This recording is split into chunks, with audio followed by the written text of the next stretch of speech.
Job ಇರಲಿ, business ಇರಲಿ, politics ಇರಲಿ, ಫಿಲ್ಮ್ ಇಂಡಸ್ಟ್ರಿ ಇರಲಿ, ಸ್ಪೋರ್ಟ್ಸ್ ಇರಲಿ, ಲೈಫ್ ಇರಲಿ, ಅದೇನೇ ಇರಲಿ, ಎಲ್ಲದರಲ್ಲಿಯೂ ಕೂಡ ಒಳ್ಳೆ ಜನರಿಗೆ ಕಂಪೇರ್ ಮಾಡಿದರೆ ಕೆಟ್ಟ ಜನರೇ ಬೇಗನೆ ಸಕ್ಸಸ್ಫುಲ್ ಆಗ್ತಾರೆ, ರಿಚ್ ಆಗ್ತಾರೆ, ಫೇಮಸ್ ಆಗ್ತಾರೆ. ಈ ಒಂದು ಫ್ಯಾಕ್ಟು ನಿಮ್ಮ ಗಮನಕ್ಕೂ ಕೂಡ ಬಂದಿರಬಹುದು. ಯಾವಾಗ ನಿಮ್ಮ ಕಣ್ಮುಂದೆ ಈ bad, fraud, dishonest, cruel, ruthless, manipulative ಪೀಪಲ್ಸ್ಗಳಿಗೆ ಸಕ್ಸಸ್, ಮನಿ, ಪವರ್, ಫೇಮ್ ಸಿಗತ್ತೋ ಆವಾಗ ನಿಮಗೂ ಕೂಡ ಅನ್ಸೋಕ್ಕೆ ಶುರುವಾಗತ್ತೆ, ಇವ್ರು ಕೆಟ್ಟವರಿದ್ದಾರೆ, ಇವ್ರಿಗೆಲ್ಲ ಸಿಗ್ತಾ ಇದೆ, ನಾನು ಒಳ್ಳೆಯವನಾಗಿರುವೆ, ಅದಕ್ಕೆ ನನಗೇನು ಸಿಗ್ತಾ ಇಲ್ಲ. ಬ್ಯಾಡ್, ಫ್ರಾಡ್ ಪೀಪಲ್ಗಳು ತಮ್ಮ ಲೈಫಲ್ಲಿ ಎಲ್ಲ ಒಂದು ಪ್ರಿವಿಲೇಜಸ್ಗಳನ್ನು ಎಂಜಾಯ್ ಮಾಡ್ತಾರೆ. ಅವ್ರಿಗೆ ದುಡ್ಡು ಸಿಗತ್ತೆ, ಸಕ್ಸಸ್ ಸಿಗತ್ತೆ, ನೇಮ್ ಸಿಗತ್ತೆ, ಪವರ್ ಸಿಗತ್ತೆ, ಎಲ್ಲನೂ ಸಿಗತ್ತೆ. ಆದರೆ ಗುಡ್ ಪೀಪಲ್ಗಳಿಗೇನು ಸಿಗತ್ತೆ? ಏನೂ ಸಿಗಲ್ಲ. ಅವ್ರದ್ದು ಸ್ಟ್ರಗಲ್ ಆಗತ್ತೆ, ನಾಯಿ ಪಾಡಾಗತ್ತೆ, ಏನಾದರೂ ಕೇಳಕ್ಕೆ ಹೋದರೆ ಅವ್ರದ್ದು ಮರ್ಡರ್ ಆಗತ್ತೆ. ಇದು ಇವತ್ತಿನ ಸಮಾಜದ ನಿಜಾಂಶವಾಗಿದೆ. ನಿಮಗೆ ನಾನು ಹಾನೆಸ್ಟಾಗಿ ಹೇಳಬೇಕಪ್ಪ ಅಂತಂದರೆ, ಕೆಲವೊಂದಿಷ್ಟು ಕೆಟ್ಟ ಜನ ಖಂಡಿತವಾಗಿಯೂ ಯಶಸ್ವಿ ಆಗ್ತಾರೆ. ಎಲ್ಲ ಕೆಟ್ಟ ಜನ ಸಕ್ಸಸ್ಫುಲ್ ಆಗೇ ಆಗ್ತಾರೆ, ಅವ್ರಿಗೆ ಪವರ್ ಸಿಗತ್ತೆ, ನೇಮ್ ಫೇಮ್ ಸಿಗತ್ತೆ, ದುಡ್ಡು ಸಿಗತ್ತೆ ಅಂತ ಹೇಳೋಕ್ಕಾಗಲ್ಲ. ಕೆಲವೊಂದಿಷ್ಟು ಕೆಟ್ಟ ಜನ ಅಡ್ಡ ದಾರಿಗಳನ್ನು ಹಿಡಿದಿರ್ತಾರೆ. ಮಾನ, ಮರ್ಯಾದೆ, ನಾಚಿಕೆ, ಮಾನವೀಯತೆ ಎಲ್ಲವನ್ನ ಬಿಟ್ಟು ಕೆಟ್ಟ ಕೆಲಸಗಳನ್ನ ಮಾಡ್ತಾ ಇರ್ತಾರೆ. 2 ನಂಬರ್ ದಾರಿಯನ್ನು ಹಿಡಿದಿರ್ತಾರೆ. ಮತ್ತು ಅವರು ತಾವು ಎಂದುಕೊಂಡಿದ್ದನ್ನು ಸಾಧಿಸುವುದಕ್ಕಾಗಿ ಏನು ಬೇಕಾದರೂ ಮಾಡ್ತಾರೆ. ರೇಪ್ ಮಾಡೋದಿರಲಿ, ಮರ್ಡರ್ ಮಾಡೋದಿರಲಿ, ಭಯೋತ್ಪಾದನೆ ಮಾಡೋದಿರಲಿ, ಜಾತಿ ಧರ್ಮಗಳ ದಂಗೆಗಳನ್ನು ಮಾಡಿಸೋದಿರಲಿ, ಅದು ಏನೇ ಇರಲಿ, ಎಲ್ಲ ಥರದ ಕೆಟ್ಟ ಕೆಲಸಗಳನ್ನು ಮಾಡೋಕ್ಕೆ ಅವ್ರು ರೆಡಿ ಇರ್ತಾರೆ. ಅದಕ್ಕಾಗಿ ಕೆಲವೊಂದಿಷ್ಟು ಕೆಟ್ಟ ಜನ ಸಕ್ಸಸ್ಫುಲ್ ಆಗ್ತಾರೆ. ಇನ್ನು ಇದನ್ನು ಕೇಳಿದ ನಂತರ ನಿಮ್ಮ ತಲೆಯಲ್ಲಿ ಮತ್ತೊಂದು ಪ್ರಶ್ನೆ ಬರುತ್ತೆ, ಈ ಕೆಟ್ಟವರು ಏಕೆ ಯಶಸ್ವಿ ಆಗ್ತಾರೆ? ನಮ್ಮ ಈ ಸಮಾಜದಲ್ಲಿ 90% ಜನ ಒಳ್ಳೆಯವರಿದ್ದೀವಿ, 10% ಜನ ಕೆಟ್ಟವರಿದ್ದಾರೆ, ಮೆಜಾರಿಟಿ ನಮ್ಮದಿದೆ ಅಂತಂದರೆ ನಮಗೆಲ್ಲ ಸಿಗಬೇಕು, ಆದರೆ ಕೆಟ್ಟವರಿಗೆ ಯಾಕೆ ಸಿಗ್ತಾ ಇದೆ ಅನ್ನೋ ಡೌಟು ನಿಮ್ಮ ತಲೆಯಲ್ಲಿ ಬರುತ್ತೆ. ಇನ್ನು ನನಗೂ ಕೂಡ ಸಕ್ಸಸ್ ಸಿಗಬೇಕು, ನೇಮ್ ಫೇಮ್ ಸಿಗಬೇಕು, ಪವರ್ ಸಿಗಬೇಕು, ಮನಿ ಸಿಗಬೇಕಪ್ಪ ಅಂತಂದರೆ ನಾನು ಕೆಟ್ಟವನಾಗಬೇಕಾ ಅನ್ನೋ ಡೌಟ್ ಕೂಡ ನಿಮ್ಮ ತಲೆಯಲ್ಲಿ ಬರುತ್ತೆ. ಈ ಪ್ರಶ್ನೆಗಳಿಗೆಲ್ಲ ನಿಮಗೆ ಉತ್ತರ ಸಿಗಬೇಕಪ್ಪ ಅಂತಂದರೆ ನೀವು ಸ್ವಲ್ಪ ಸೈಕಾಲಜಿಯನ್ನು ಮತ್ತು ಫಿಲಾಸಫಿಯನ್ನು ಸ್ಟಡಿ ಮಾಡಬೇಕಾಗತ್ತೆ. ನೀವು ಫ್ರೆಡ್ರಿಕ್ ನಿತ್ಸೆ ಅವರನ್ನು ಸ್ಟಡಿ ಮಾಡಿದರೆ ನಿಮಗೆ ಇಷ್ಟೆಲ್ಲ ಪ್ರಶ್ನೆಗಳಿಗೆ ಉತ್ತರ ಸಿಗತ್ತೆ. ಯಾಕೆ ಕೆಟ್ಟವರು ಪವರನ್ನು ಅಟ್ರ್ಯಾಕ್ಟ್ ಮಾಡ್ತಾರೆ, ಹೇಗೆ ಅವರಿಗೆ ಈಸಿಯಾಗಿ ಪವರ್ ಸಿಗತ್ತೆ, ಸಕ್ಸಸ್ ಸಿಗತ್ತೆ ಅನ್ನೋದನ್ನು ಇವರು ತಮ್ಮ ಫಿಲಾಸಫಿಯಲ್ಲಿ, ಸೈಕಾಲಜಿಯಲ್ಲಿ ಎಕ್ಸ್ಪ್ಲೇನ್ ಮಾಡಿದ್ದಾರೆ. ಈ ಫ್ರೆಡ್ರಿಕ್ ನಿತ್ಸೆ ಅವರಿದ್ದಾರಲ್ಲ, 2 ತರಹದ ಮಾರಲ್ ಸಿಸ್ಟಮ್ಸ್ಗಳನ್ನು ಎಕ್ಸ್ಪ್ಲೇನ್ ಮಾಡಿದ್ದಾರೆ. ಮಾರಲ್ ಸಿಸ್ಟಮ್ಸ್ ಅಂತಂದರೆ ನೈತಿಕತೆ ಅಂತ ನೀವು ಅನ್ಕೋಬೋದು. ಫ್ರೆಡ್ರಿಕ್ ಅವರ ಪ್ರಕಾರ 2 ಥರನಾದ ನೈತಿಕತೆಗಳಿವೆ. ಅದರಲ್ಲಿ number 1 master morality, number 2 slave morality. ಯಾರತ್ರ ಮಾಸ್ಟರ್ ಮೊರಾಲಿಟಿ ಇರುತ್ತೋ ಅವರು ಪವರನ್ನು ಗೇನ್ ಮಾಡ್ತಾರೆ, ಅವರಿಗೆಲ್ಲ ಸಿಗತ್ತೆ. ಇನ್ನು ಯಾರ ಹತ್ರ ಸ್ಲೇವ್ ಮೊರಾಲಿಟಿ ಇರುತ್ತೋ ಅವ್ರಿಗೇನು ಸಿಗಲ್ಲ, ಇದ್ದದನ್ನು ಕೂಡ ಅವರು ಕಳ್ಕೊತಾರೆ. ಈ ಕೆಟ್ಟ ವ್ಯಕ್ತಿಗಳಿರ್ತಾರಲ್ಲ, ತಿಳಿದೋ ಅಥವಾ ತಿಳಿಯದೇನೋ ಈ ಮಾಸ್ಟರ್ ಮೊರಾಲಿಟಿಯನ್ನು ಫಾಲೋ ಮಾಡ್ತಾ ಇರ್ತಾರೆ. ಅದಕ್ಕಾಗಿ ಅವರಿಗೆ ಬೇಗನೆ ಸಕ್ಸಸ್ ಸಿಗತ್ತೆ. ಇನ್ನು ಮತ್ತೊಂದು ಪ್ರಶ್ನೆ ಇತ್ತಲ್ಲ, ಎಲ್ಲ ಕೆಟ್ಟ ವ್ಯಕ್ತಿಗಳಿಗೆ ಸಕ್ಸಸ್ ಸಿಗಲ್ಲ ಅಂಥೇಳಿ, ಇದಕ್ಕೇನೆ ಸಿಗಲ್ಲ. ಯಾರು ಕೆಟ್ಟವರಿರಲಿ ಅಥವಾ ಒಳ್ಳೆಯವರಿರಲಿ, ಈ ಮಾಸ್ಟರ್ ಮೊರಾಲಿಟಿಯನ್ನು ಫಾಲೋ ಮಾಡ್ತಾ ಇರ್ತಾರಲ್ಲ ಅವ್ರಿಗೆ ಮಾತ್ರ ಪವರು, ಸಕ್ಸಸ್ಸು ಎಲ್ಲ ಸಿಗತ್ತೆ. ಒಳ್ಳೆಯವರು ಮಾಸ್ಟರ್ ಮೊರಾಲಿಟಿಯನ್ನು ಫಾಲೋ ಮಾಡಿದರೂ ಕೂಡ ಅವ್ರಿಗೂ ಎಲ್ಲ ಸಿಗತ್ತೆ. ಇನ್ನು ಕೆಟ್ಟವರು ತಿಳಿದೋ ಅಥವಾ ತಿಳಿಯದೇನೋ ಈ ಮಾಸ್ಟರ್ ಮೊರಾಲಿಟಿಯನ್ನು ಫಾಲೋ ಮಾಡಿದರೆ ಅವ್ರಿಗೂ ಎಲ್ಲನೂ ಸಿಗತ್ತೆ. ಇನ್ನು ಯಾರು ಈ ಮಾಸ್ಟರ್ ಮೊರಾಲಿಟಿಯ ಬದಲಿಗೆ ಸ್ಲೇವ್ ಮೊರಾಲಿಟಿಗೆ ಅಂಟ್ಕೊಂಡು ಕುಂತಿರ್ತಾರೋ, ಇದರಲ್ಲಿ ಬಿದ್ದು ಕೊಳಿತಾ ಇರ್ತಾರೋ, ಇವ್ರಿಗೇನೂ ಸಿಗಲ್ಲ, ಇವ್ರು ಲೂಸರ್ಗಳೇ ಆಗ್ತಾರೆ. ಇವ್ರು ಎಷ್ಟೇ ಒಳ್ಳೆಯವರಿದ್ರೂ ಕೂಡ ಲೂಸರ್ಗಳಾಗ್ತಾರೆ. ಇನ್ನು ಯಾರು ಈ ಮಾಸ್ಟರ್ ಮೊರಾಲಿಟಿಯನ್ನು ಫಾಲೋ ಮಾಡ್ತಾರಲ್ಲ ಅವ್ರು ಎಷ್ಟೇ ಕೆಟ್ಟವರಿದ್ರೂ ಕೂಡ ಅವರು ವಿನ್ನರ್ಗಳಾಗ್ತಾರೆ. ನಾನು ನಿಮಗೆ ಈ ಮಾಸ್ಟರ್ ಮೊರಾಲಿಟಿ ಅಂದರೆ ಏನು, ಸ್ಲೇವ್ ಮೊರಾಲಿಟಿ ಅಂದರೆ ಏನು ಅನ್ನೋದನ್ನು ಡೀಟೇಲ್ ಆಗಿ ಎಕ್ಸ್ಪ್ಲೇನ್ ಮಾಡುವೆ, ಡೋಂಟ್ ವರಿ. ಮೊದಲಿಗೆ ನಾವು ಮಾಸ್ಟರ್ ಮೊರಾಲಿಟಿಯನ್ನು ತಿಳಿದುಕೊಳ್ಳುವ ಪ್ರಯತ್ನ ಮಾಡೋಣ.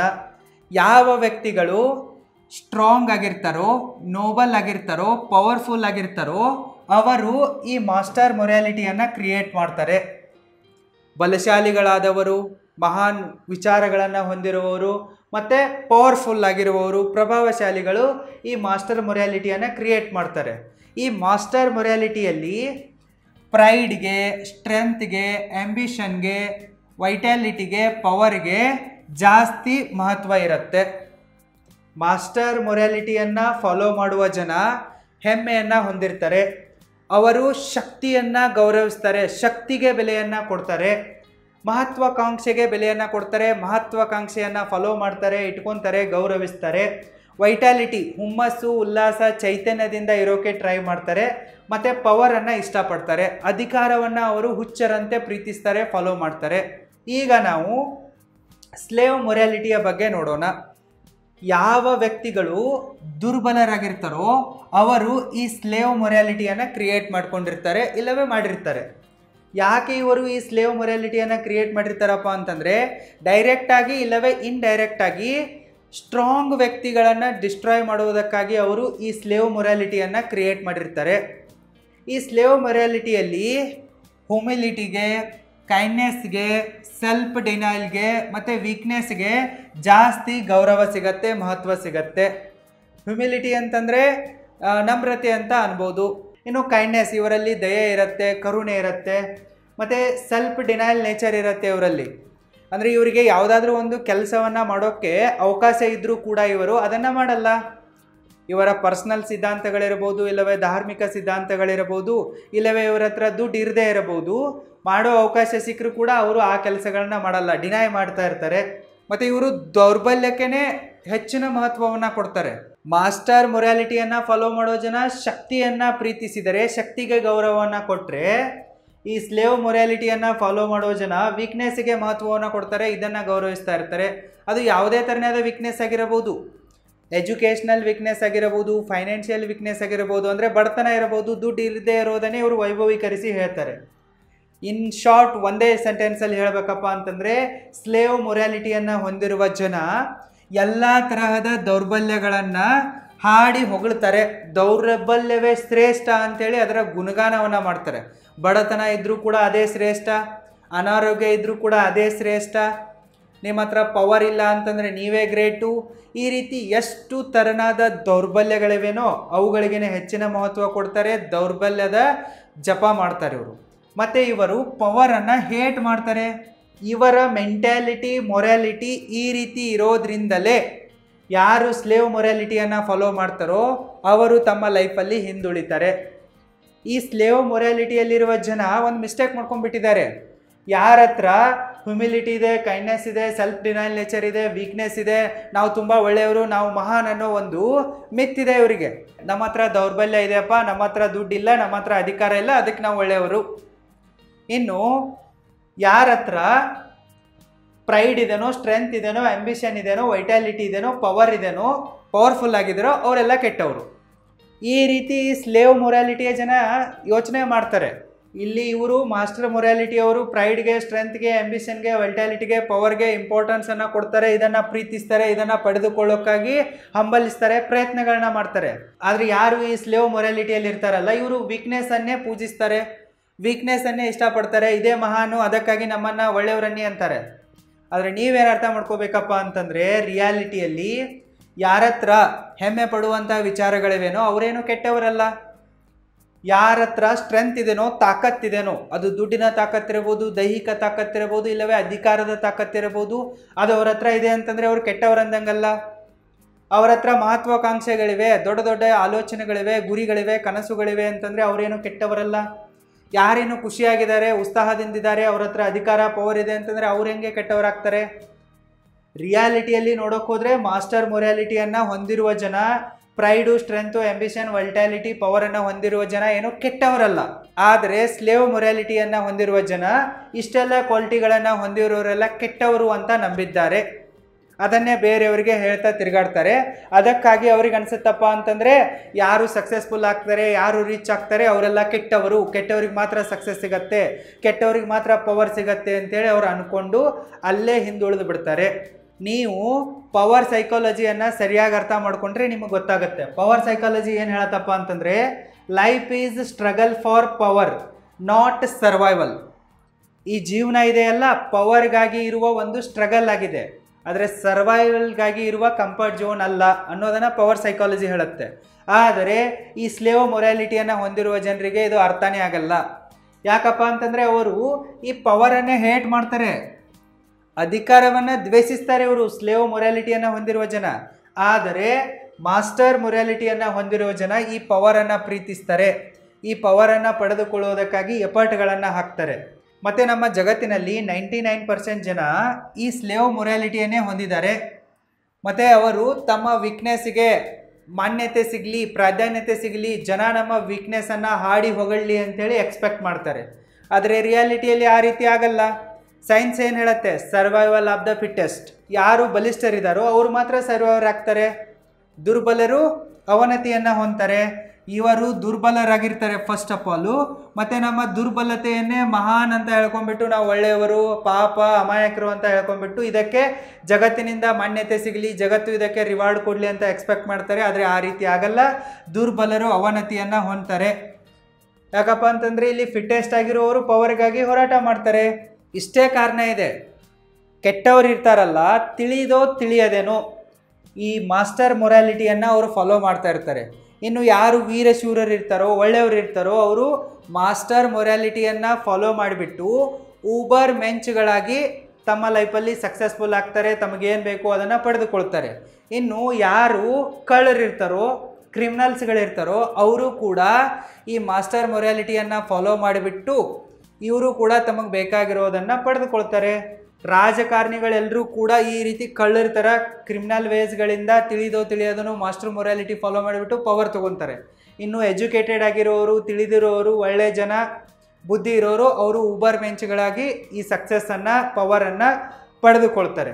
ನಿಮಗೆ ಇನ್ನೊಂದು ಡೌಟ್ ಬರುತ್ತೆ, ಏನಿದು ಊಬರ್ ಮೆಂಚ್ ಅಂಥೇಳಿ. ಊಬರ್ ಮೆಂಚ್ ಅಂತಂದರೆ ನೀವು ಇದಕ್ಕೆ ಓವರ್ ಮೆನ್ ಅಂತಲೂ ಕೂಡ ಕರಿಬೋದು, ಇಲ್ಲವೇ ಸೂಪರ್ ಮೆನ್ ಅಂತಲೂ ಕೂಡ ಕರಿಬೋದು.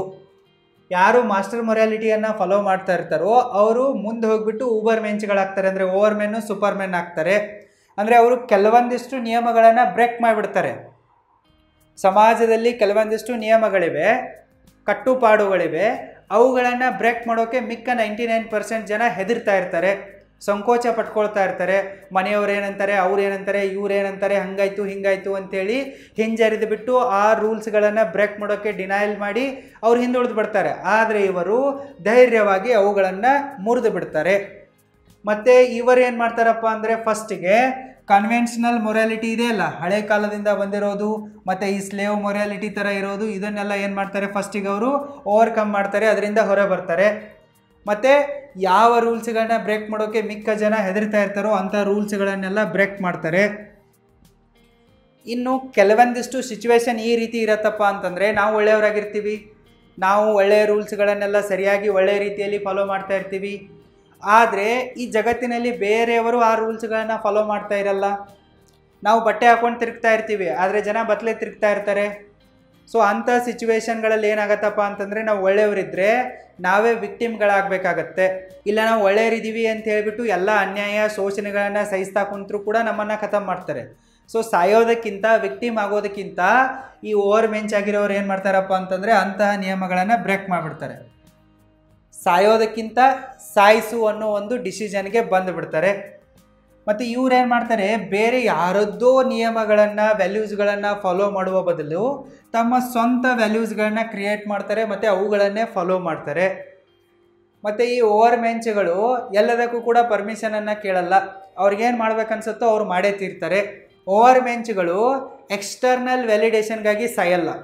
ಈ ಸ್ಲೇವ್ ಮೊರಾಲಿಟಿಯನ್ನು ಹೊಂದಿರುವವರು ಎಕ್ಸ್ಟರ್ನಲ್ ವ್ಯಾಲಿಡೇಷನ್ಗಾಗಿ ಸಾಯ್ತಾ ಇರ್ತಾರೆ. ಅವರು ಒಳ್ಳೆಯವರಲ್ಲಿ, ಜಗತ್ತಿನ ಎಲ್ಲ ಜನ ನಮಗೆ ಒಳ್ಳೆಯವರಲ್ಲಿ, ಹಾಗೆ ಹಿಂಗೆ ಅಂತೇಳಿ ಸಾಯ್ತಾ ಇರ್ತಾರೆ. ಆದರೆ ಮಾಸ್ಟರ್ ಮೊರಾಲಿಟಿಯನ್ನು ಫಾಲೋ ಮಾಡಿಬಿಟ್ಟು ಊಬರ್ ಮೆಂಚ್ ಆಗಿರುವ ಜನ ಎಕ್ಸ್ಟರ್ನಲ್ ವ್ಯಾಲಿಡೇಷನ್ಗಾಗಿ ಸಾಯಲ್ಲ. ನೀನು ನನ್ನ ಬಗ್ಗೆ ಒಳ್ಳೇದು ಅಂದ್ಕೊಂಡ್ರು ಅಷ್ಟೇ ಇದೆ, ಕೆಟ್ಟದ್ದು ಅಂದ್ಕೊಂಡ್ರು ಅಷ್ಟೇ ಇದೆ. ನನ್ನ ಹತ್ರ ಈಗ 1,00,000 ಕೋಟಿ ಇದೆ ಅಂತ ಅಂದ್ಕೊಳ್ಳಿ, ಆ ನೋಟ್ಗಳ ಮೇಲೆ ಏನು ಬರೆದಿರಲ್ಲ ನಾನು ಒಳ್ಳೆಯ ರೀತಿಯಿಂದ ಸಂಪಾದಿಸಿದ್ದೀನೋ ಕೆಟ್ಟ ರೀತಿಯಿಂದ ಸಂಪಾದಿಸಿದ್ದೇನೋ ಏನೂ ಬರೆದಿರಲ್ಲ. ಎಕ್ಸಾಮಲ್ಲಿ ನಾನು ಕಾಪಿ ಹೊಡೆದು ಪಾಸ್ ಆದರೂ ಕೂಡ ನನ್ನ ಮಾರ್ಕ್ ಶೀಟಲ್ಲಿ ಏನು ಬರಲ್ಲ ಕಾಪಿ ಹೊಡೆದು ಪಾಸ್ ಆಗಿದ್ದೀನಿ ಅಂಥೇಳಿ. ಸೊ ಇಷ್ಟರ ಮಟ್ಟಿಗೆ ಇವರು ವ್ಯಾಲಿಡೇಷನನ್ನು ರಿಜೆಕ್ಟ್ ಮಾಡ್ತಾ ಇರ್ತಾರೆ. ಬೇಕಾಗಿಲ್ಲ ನನಗೆ, ದುಡ್ಡು ಅಷ್ಟೇ ಬೇಕಾಗಿದೆ. ಯಾಕಪ್ಪ ಅಂತಂದರೆ ದುಡ್ಡಲ್ಲಿ ನಾನು ನಿಯತ್ತಾಗಿ ಸಂಪಾದಿಸಿದ್ದೀನಿ ಅಂತಂದರೆ ಅದರಲ್ಲಿ ಏನು ಬರೆದು ಬರಲ್ಲ, ಈ 50 ರೂಪಾಯಿಯನ್ನು ಈ ವ್ಯಕ್ತಿ ನಿಯತ್ತಾಗಿ ಸಂಪಾದಿಸಿದ್ದಾನೆ ಅಂತ ಬರಲ್ಲ. ನೀವು ಕಳ್ತನ ಮಾಡಿ, ತಲೆ ಹೊಡೀರಿ, ಎಲ್ಲಿಂದಲೇ ತಂದಿದ್ರು ಕೂಡ ದುಡ್ಡೇ. ನೀವು ಎಕ್ಸಾಮಲ್ಲಿ ಕಾಪಿ ಹೊಡೆದು ಪಾಸ್ ಆಗಿದ್ದರೂ ಕೂಡ, ನಿಯತ್ತಾಗಿ ಪಾಸ್ ಆಗಿದ್ದರೂ ಕೂಡ ಅಲ್ಲೇನು ಮಾರ್ಕ್ಸ್ ಕಾರ್ಡಲ್ಲಿ ಮೆನ್ಷನ್ ಮಾಡಲ್ಲ ಈ ವ್ಯಕ್ತಿ ಕಾಪಿ ಹೊಡೆದು ಪಾಸ್ ಮಾಡಿದಾನ, ನಿಯತ್ತಾಗಿ ಓದಿ ಪಾಸ್ ಮಾಡಿದಾನ ಅಂತೇಳಿ. ಅದಕ್ಕಾಗಿ ಅವರು ವ್ಯಾಲಿಡೇಷನ್ಗಾಗಿ ತಲೆ ಕೆಡಿಸಿಕೊಳ್ಳಲ್ಲ. ಮತ್ತು ಈ ಉಬರ್ ಮೆಂಚ್ಗಳು ತಮ್ಮ ಇನ್ನರ್ ಸ್ಟ್ರೆಂತ್ ಮೇಲೆ ಜಾಸ್ತಿ ನಂಬಿಕೆಯನ್ನು ಇಡ್ತಾರೆ, ತಮ್ಮ ಮೇಲೆ ನಂಬಿಕೆಯನ್ನು ಇಡ್ತಾರೆ. ಪೊಲಿಟಿಷಿಯನ್ಸ್ಗಳು, ಕ್ರಿಮಿನಲ್ಸ್ಗಳು ಫಸ್ಟು ಸೈಕಾಲಜಿಯನ್ನು, ಫಿಲಾಸಫಿಯನ್ನು, ಸೈನ್ಸನ್ನು, ಟೆಕ್ನಾಲಜಿಯನ್ನು ಎಲ್ಲವನ್ನ ಕೂಡ ಸ್ಟಡಿ ಮಾಡಿ ಎಲ್ಲ ರೂಲ್ಸ್ಗಳನ್ನು ತಿಳ್ಕೊತಾರೆ. ಫಸ್ಟ್ ರೂಲ್ಸ್ಗಳನ್ನು ತಿಳ್ಕೊಂಬಿಟ್ಟು ಅದಾದ ನಂತರ ತಮ್ಮ ಅನುಕೂಲಕ್ಕೆ ತಕ್ಕಂತೆ ಬ್ರೇಕ್ ಮಾಡ್ತಾರೆ. ಲೂಪ್ ಹೋಲ್ಸ್ಗಳಿರ್ತವೆ, ಅವುಗಳನ್ನು ಪತ್ತೆ ಹೆಚ್ಚು ಅವುಗಳಿಂದಲೇ ಆಟ ಆಡ್ತಾರೆ. ಆದರೆ ಈ ಸ್ಲೇವ್ ಮೊರಾಲಿಟಿಯಲ್ಲಿರೋರು ಇವ್ರು ಯಾವುದೇ ಈ ಥರನಾದ ಕೆಲಸಗಳನ್ನ ಮಾಡಲ್ಲ. ನಾವು ದುರ್ಬಲರಿದ್ದೀವಿ, ನಮಗೆ ಸನ್ಮಾನ ಮಾಡಿ ಅಂತ ಅಳ್ತಾ ಕುಂತಿರ್ತವೆ. ಅದಕ್ಕಾಗಿ ಅವ್ರಿಗೇನು ಸಿಗಲ್ಲ. ಆದರೆ ಈ ಕೆಟ್ಟವರಿರ್ಬೋದು, ಇಲ್ಲವೇ ಮಾಸ್ಟರ್ ಮೊರಾಲಿಟಿಯನ್ನು ಹೊಂದಿರುವ ಒಳ್ಳೆಯ ಜನ ಇರ್ಬೋದು, ಅವರು ಇಷ್ಟೆಲ್ಲ ರೂಲ್ಸ್ಗಳನ್ನ ಬ್ರೇಕ್ ಮಾಡಿ ಇದನ್ನೆಲ್ಲ ಮಾಡಿಬಿಟ್ಟು ಅವರು ಸಕ್ಸಸ್ಫುಲ್ ಆಗ್ತಾರೆ. ಇಷ್ಟೆಲ್ಲ ತಿಳ್ಕೊಂಡ ನಂತರ ನಿಮ್ಮ ತಲೆಯಲ್ಲಿ ಮತ್ತೊಂದು ಡೌಟ್ ಬರುತ್ತೆ, ಸರ್ ಎಲ್ಲ ಓಕೆ, ಆದರೆ ನಾವೇನು ಮಾಡಬೇಕು? ನಾವು ಕೆಟ್ಟವರಾಗಬೇಕಾ ಅಥವಾ ಬೇಡವಾ? ಅದು ನಿಮ್ಮ ಚಾಯ್ಸ್ ಇದೆ. ನೀವು ನಿಮ್ಮ ಲೈಫಲ್ಲಿ, ಅದು ಜಾಬ್ ಇರಲಿ, ಬಿಸ್ನೆಸ್ ಇರಲಿ, ಪಾಲಿಟಿಕ್ಸ್ ಇರಲಿ, ಫಿಲ್ಮ್ ಇಂಡಸ್ಟ್ರಿ ಇರಲಿ ಅಥವಾ ಸ್ಪೋರ್ಟ್ಸ್ ಇರಲಿ, ಅದು ಏನೇ ಇರಲಿ, ಅದರಲ್ಲಿ ನೀವು ಸಕ್ಸಸ್ಫುಲ್ ಆಗೋದಕ್ಕಾಗಿ ಕೆಟ್ಟವರಾಗಬೇಕು, ಕಳ್ಳರಾಗಬೇಕು, ಕ್ರಿಮಿನಲ್ರಾಗಬೇಕು ಅನ್ನೋ ರೂಲ್ಸ್ ಏನಿಲ್ಲ. ನೀವು ಕ್ರಿಮಿನಲ್ ಆದರೆ, ಕೆಟ್ಟವರಾದರೆ ಮಾತ್ರ ನಿಮಗೆ ಸಕ್ಸಸ್ ಸಿಗತ್ತೆ, ಈ ಥರ ಅಡ್ಡದಾರಿಗಳನ್ನ ಹಿಡಿದ್ರೆ ಮಾತ್ರ ನಿಮಗೆ ಸಕ್ಸಸ್ ಸಿಗತ್ತೆ ಅನ್ನೋ ರೂಲ್ಸ್ ಏನಿಲ್ಲ. ನೀವು ಮಾಸ್ಟರ್ ಮೊರಾಲಿಟಿಯನ್ನು ಬೆಳೆಸ್ಕೊಂಡ್ಬಿಟ್ರೆ ನೀವು ಕೂಡ ಸಕ್ಸಸ್ಫುಲ್ ಆಗ್ಬೋದು. ಸಕ್ಸಸ್ಫುಲ್ ಆಗೋದಕ್ಕಾಗಿ, ಪವರನ್ನು ಪಡೆದುಕೊಳ್ಳೋದಕ್ಕಾಗಿ ಕೆಟ್ಟವರಾಗಬೇಕಾದ ಅವಶ್ಯಕತೆ ಇಲ್ಲ. ಇದಕ್ಕೊಂದು ಎಕ್ಸಾಂಪಲ್ ಕೊಡಬೇಕಪ್ಪ ಅಂತಂದರೆ ಛತ್ರಪತಿ ಶಿವಾಜಿ ಮಹಾರಾಜರವರನ್ನು ನೀವು ಫಾಲೋ ಮಾಡ್ಬೋದು. ಅವರೇನು ಕೆಟ್ಟವರಾಗಿರಲಿಲ್ಲ, ಅವ್ರಿಗೆ ಗೊತ್ತಿತ್ತಲ್ಲ ಎಲ್ಲಿ ರೂಲ್ಸ್ಗಳನ್ನು ಬ್ರೇಕ್ ಮಾಡಬೇಕನ್ನೋದು. ಈಗ ಮುಂದಿರುವ ಶತ್ರು ಯಾವುದೇ ನಿಯಮಗಳನ್ನು ಫಾಲೋ ಮಾಡ್ತಾ ಇಲ್ಲ. ನಾನು ಎಷ್ಟೇ ಒಳ್ಳೆಯವನಾಗಿದ್ದರೂ ಕೂಡ ಅವನೇನು ನನಗೆ ಇಲ್ಲೇನು ತಂದು ರಾಜ ಮಾಡೋನಿಲ್ಲ. ಒಂದು ಕಡೆ ಮೊಘಲರಿರ್ತಾರೆ, ಇನ್ನೊಂದು ಕಡೆ ಮನುವಾದಿಗಳಿರ್ತಾರೆ, ಇನ್ನೊಂದು ಕಡೆ ಜಾತಿವಾದಿಗಳಿರ್ತಾರೆ. ಈ ಮೂವರ ಮಧ್ಯೆ ನಮ್ಮ ಸಮಾಜ ಸಿಕ್ಕು ನರಳ್ತಾ ಇರುತ್ತೆ. ಹೆಣ್ಮಕ್ಕಳಿಗೆ ರಕ್ಷಣೆ ಇರಲ್ಲ, ಕಾರ್ಮಿಕ ವರ್ಗಕ್ಕೆ ಮತ್ತು ರೈತರಿಗೆ ಯಾವುದೇ ಸೆಕ್ಯೂರಿಟಿ ಇರಲ್ಲ. ಸೊ ಈ ಥರನಾದ ಸಿಚುವೇಶನ್ ಇರುತ್ತೆ. ಅದರಲ್ಲಿ ಶಿವಾಜಿ ಮಹಾರಾಜರು ಏನು ಮಾಡ್ತಾರೆ, ಮಾಸ್ಟರ್ ಮೊರಾಲಿಟಿಯನ್ನು ಫಾಲೋ ಮಾಡ್ತಾರೆ. ಅವರು ಅಂದರೆ ಮುಂದಿರುವ ವ್ಯಕ್ತಿ ರೂಲ್ಸ್ಗಳನ್ನ ಫಾಲೋ ಮಾಡ್ತಾ ಇಲ್ಲಪ್ಪ ಅಂತಂದರೆ ನಾವು ಕೂಡ ರೂಲ್ಸ್ಗಳನ್ನ ಬ್ರೇಕ್ ಮಾಡಲೇಬೇಕು. ಆ್ಯಂಬಿಷನ್ ಇತ್ತು ಅವರಲ್ಲಿ, ಪವರ್ ಇತ್ತು, ಸ್ಟ್ರೆಂತ್ ಇತ್ತು, ಅದನ್ನು ಅವರು ಸರಿಯಾಗಿ ಬಳಸ್ಕೊಂಡ್ಬಿಟ್ರು. ಯಾರಿಗೆ ಯಾವ ಭಾಷೆ ಅರ್ಥ ಆಗುತ್ತೋ ಆ ಭಾಷೆಯಲ್ಲೇ ಉತ್ತರ ಕೊಡೋದನ್ನು ಅವರು ಕಲ್ತಿದ್ರು. ಅದಕ್ಕಾಗಿಯೇ ಅವರು ಸೆಲ್ಫ್ ಮೇಡ್ ಕಿಂಗ್ ಆದರು. ಆಧುನಿಕ ಇತಿಹಾಸದಲ್ಲಿ ಮನುವಾದವನ್ನು ಧಿಕ್ಕರಿಸಿ ರಾಜನಾದವರು ಇವರಷ್ಟೇ. ಮನುವಾದವನ್ನು ಕಸದ ಬುಟ್ಟಿಗೆ ಎಸೆದುಬಿಟ್ಟು ಎಲ್ಲ ಜಾತಿ ಧರ್ಮಗಳನ್ನ ಸಮನಾಗಿ ನೋಡಿಬಿಟ್ಟು ಎಲ್ಲ ಜನರಿಗೆ ಅಧಿಕಾರ ರಕ್ಷಣೆಯನ್ನು ಕೊಟ್ಟುಬಿಟ್ಟು ರಾಜ್ಯವಾಳಿದ ಏಕೈಕ ರಾಜ ಶಿವಾಜಿ ಮಹಾರಾಜರಷ್ಟೇ. ಅದಕ್ಕಾಗಿಯೇ ಮಹಾರಾಷ್ಟ್ರ ಇರಬಹುದು, ಭಾರತ ಇರಬಹುದು, ಜಗತ್ತಿನಾದ್ಯಂತ ಇರಬಹುದು, ಶಿವಾಜಿ ಮಹಾರಾಜರ ಮೇಲೆ ಲೆಸನ್ಗಳಿವೆ. ಅದಕ್ಕಾಗಿಯೇ ಜನ ಇವತ್ತಿಗೂ ಕೂಡ ಶಿವಾಜಿ ಮಹಾರಾಜರನ್ನು ಹುಚ್ಚರಂತೆ ಪ್ರೀತಿಸ್ತಾರೆ, ಗೌರವಿಸ್ತಾರೆ. ಅವರೇನು ಕೆಟ್ಟ ದಾರಿ ಹಿಡಿದು ಇಷ್ಟೆಲ್ಲವನ್ನ ಮಾಡಿರಲಿಲ್ಲ. ಅವರು ಒಳ್ಳೆಯ ದಾರಿಯಿಂದಲೇ ಹೋಗಿ ಪವರನ್ನು ಅಚೀವ್ ಮಾಡಿದರು. ನೀವು ಕೂಡ ಒಳ್ಳೆಯವರಾಗಿದ್ದುಕೊಂಡೇ ಪವರನ್ನು, ಸಕ್ಸಸ್ಸನ್ನು, ಸಂಪತ್ತನ್ನು ಅಚೀವ್ ಮಾಡಬೇಕಪ್ಪ ಅಂತಂದರೆ ಮಾಸ್ಟರ್ ಮೊರಾಲಿಟಿಯನ್ನು ಫಾಲೋ ಮಾಡಿ ಅನ್ನೋದು ನನ್ನ ಸಜೆಷನ್ ಆಗಿದೆ. ಇಲ್ಲಪ್ಪ ಮಾಸ್ಟರ್ ಮೊರಾಲಿಟಿಯನ್ನು ಫಾಲೋ ಮಾಡೋದು ಸಿಕ್ಕಾಪಟ್ಟೆ ಡಿಫಿಕಲ್ಟ್ ಇದೆ, ನನಗೆ ಶಾರ್ಟ್ಕಟ್ ಬೇಕು ಅಂತಂದರೆ ನೀವು ಇದಾರಲ್ಲ, ಇವನು ಜಾಕ್ ಸ್ಪ್ಯಾರೋ ಏನೋ ಹೆಸರಿದೆ ನೋಡಿ, ಸಮುದ್ರ ಕಳ್ಳ, ಇವನನ್ನು ಫಾಲೋ ಮಾಡ್ಬೋದು. ಇಲ್ಲ ನಮ್ಮ ದೇಶದ ರಾಜಕಾರಣಿಗಳು, ಇವರನ್ನು ಫಾಲೋ ಮಾಡ್ಬೋದು. ಇವರೆಲ್ಲ ಕಳ್ಳರೇ ಇದ್ದಾರೆ. ಆಯ್ಕೆ ನಿಮ್ಮ ಹತ್ರ ಇದೆ. ಒಳ್ಳೆ ದಾರಿ ಬೇಕಂತಂದರೆ ಒಳ್ಳೆ ದಾರಿ ತಗೊಳ್ಳಿ, ಇಲ್ಲಪ್ಪ ಕೆಟ್ಟ ದಾರಿ ಬೇಕಂತಂದರೆ ಕೆಟ್ಟ ದಾರಿ ತೆಗೆದುಕೊಳ್ಳಿ. ನೀವೇನಾದರೂ ಛತ್ರಪತಿ ಶಿವಾಜಿ ಮಹಾರಾಜರವರನ್ನು ಸರಿಯಾಗಿ ಸ್ಟಡಿ ಮಾಡಿದರೆ ನಿಮಗೆ ಬೇರೆ ಯಾವುದೇ ಮೋಟಿವೇಶನ್ ಬೇಕಾಗಿಲ್ಲ, ಯಾವುದೇ ಗುರು ಬಂದು ನಿಮಗೆ ಎಜುಕೇಷನ್ನು ಹೇಳೋದೇನು ಬೇಕಾಗಿಲ್ಲ, ಟ್ರೈನಿಂಗ್ ಕೊಡೋದು ಬೇಕಾಗಿಲ್ಲ. ನೀವು ಎಷ್ಟೇ ದೊಡ್ಡ ಸಂಕಟದಲ್ಲಿದ್ದರೂ ಕೂಡ, ನಿಮ್ಮ ಶತ್ರು ಎಷ್ಟೇ ದೊಡ್ಡವನಾಗಿದ್ದರೂ ಕೂಡ ನೀವು ಬಚಾವ್ ಆಗ್ತೀರಾ. ನಿಮಗೆ ಪವರು ಸಿಗತ್ತೆ, ಸಕ್ಸಸ್ಸು ಸಿಗತ್ತೆ, ವೆಲ್ತು ಸಿಗತ್ತೆ, ಎಲ್ಲನೂ ಸಿಗತ್ತೆ. ನೀವು ಛತ್ರಪತಿ ಶಿವಾಜಿ ಮಹಾರಾಜರ ಬಗ್ಗೆ ಸರಿಯಾಗಿ ತಿಳ್ಕೊಬೇಕಪ್ಪ ಅಂತಂದರೆ ಮರಾಠಿಯಲ್ಲಿ ಒಂದು ಬುಕ್ ಇದೆ, ಶಿವಾಜಿ ಕೋನ್ ಹೋತಾ ಅಂಥೇಳಿ, ಹೂ ವಾಸ್ ಶಿವಾಜಿ, ಶಿವಾಜಿ ಯಾರು ಅನ್ನೋ ಒಂದು ಬುಕ್ ಇದೆ. ಇದನ್ನು ಓದಿ. ಇಲ್ಲಪ್ಪ ಅಂತಂದರೆ ಮಹಾತ್ಮ ಜ್ಯೋತಿಬಾ ಫುಲೆ ಅವರು ಬರೆದ ಪವಾಡಗಳಿವೆ, ಅವುಗಳನ್ನು ಓದಿ. ಐ ಹೋಪ್ ನಿಮಗೆ ಕೆಟ್ಟವರಿಗೆ ಯಾಕೆ ಯಶಸ್ಸು ಸಿಗತ್ತೆ, ನೀವು ಕೆಟ್ಟವ್ರು ಆಗಬೇಕಾ ಅಥವಾ ಬೇಡವಾ ಅನ್ನೋದಕ್ಕೆ ಕ್ಲಾರಿಟಿ ಸಿಕ್ಕಿದೆ ಅಂತ ಅನ್ಕೊತೀನಿ. All the very best. Thank you so much.